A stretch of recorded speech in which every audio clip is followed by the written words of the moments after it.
தொடர் 85. தேவன் மோசேயோடு சொன்னார், எனக்காக ஒரு பரிசுத்த ஸ்தலத்தை கட்டு என்று நான் உங்கள் நடுவில் வாசம் பண்ணுவேன் என்று சொல்லி வாக்கு பண்ணினார். மக்கள் தங்கள் மனப்பூர்வமாக காணிக்கைகளை கொண்டு வந்தார்கள்.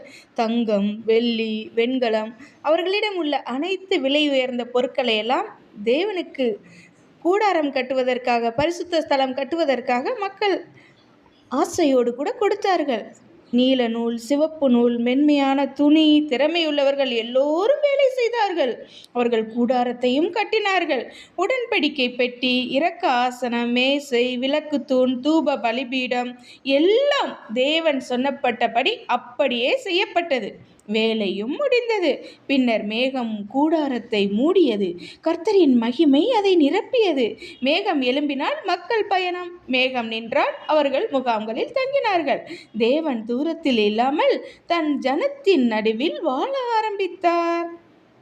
இது ஒரு நிமிட வேதாகம கதை. அடுத்த கதை தொடரும். காத்திருப்போம். தாமதத்திற்கு மன்னிக்கவும்.